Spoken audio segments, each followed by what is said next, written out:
আজি দেশৰ লাখ লাখ মানুহৰ একাউণ্টত সোমাল টকা, কিন্তু আপোনাৰ একাউণ্টত সোমালনে? আৰু সেইটো আপুনি কেনেকৈ চেক কৰিব? ইয়াৰ বাবে আপুনি চিম্পলি গুগলটো অ'পেন কৰক আৰু ইয়াতে চাৰ্চ কৰক PFMS। এইখিনি চাৰ্চ কৰাৰ লগে লগে আপোনালোকে ওপৰতে একটা ৱেবছাইট দেখা পাব PFMS। আপোনালোকে চিম্পলি তাতে ক্লিক কৰিব আৰু ইয়াতে জানিব পাৰিব যে আপোনাৰ একাউণ্টত চৰকাৰী টকা সোমাল নে নাই।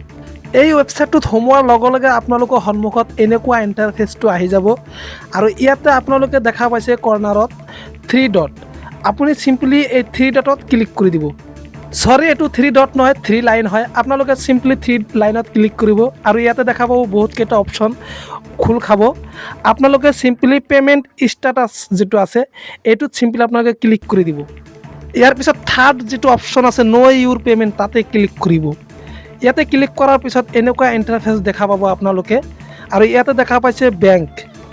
ইয়াতে আপোনালোকে আপোনালোকৰ বেংকৰ নামটো দিব, যিটো বেংক আপুনি আঁচনি কৰোঁতে আঁচনিত যিটো এপ্লাই কৰিছিলে, সেয়া অৰুণোদয় হওক, PM কিষাণ হওক, সেইবিলাক এপ্লাই কৰোঁতে যিটো আপুনি বেংক একাউণ্ট দিছিলে সেই বেংকৰ নামটো ইয়াতে লিখি দিব আৰু তলত আপোনাৰ সেই বেংকটোৰ একাউণ্ট নাম্বাৰ দি দিব, কনফাৰ্ম একাউণ্ট নাম্বাৰটো দি দিব, দুবাৰ বহাব লাগিব। ইয়াৰ পিছত আপুনি কেপচা কোডটো ভালদৰে বহাই আপুনি চিম্পলি চেণ্ড OTPত ক্লিক কৰি দিব।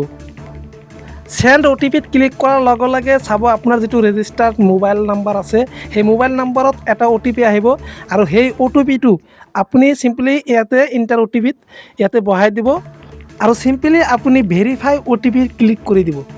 ভেৰিফাই OTPত ক্লিক কৰাৰ লগে লগে আপোনালোকৰ সন্মুখত এনেকুৱা ইণ্টাৰফেচ দেখা পাব। ইয়াতে আপোনালোকৰ সকলো ডিটেইলছ আহি যাব, আপুনি কিমানটা আঁচনিত এপ্লাই কৰিছিলে আৰু কিমানটা আঁচনিত পইচা সোমাল, সকলো ডিটেইলছ ইয়াতে পাই যাব। ইয়াতে চাওক UTR number, bank text ID, failure recharge, credit transaction, payment method, সকলো সবিশেষ আপুনি ইয়াতে পাই যাব। ইয়াতে আপোনালোকৰ ষ্টেটাছ, আপোনাৰ কি পজিশ্যনত আছে আঁচনি, সকলোখিনি আপুনি জানিব পাৰিব। সেয়া আপোনাৰ পেঞ্চনেই হওক, অৰুণোদয় আঁচনি হওক বা PM কিষাণেই হওক, এই সকলো আঁচনিৰ তথ্য কিন্তু আপুনি এই ৱেবছাইটটোৰ পৰা জানিব পাৰিব।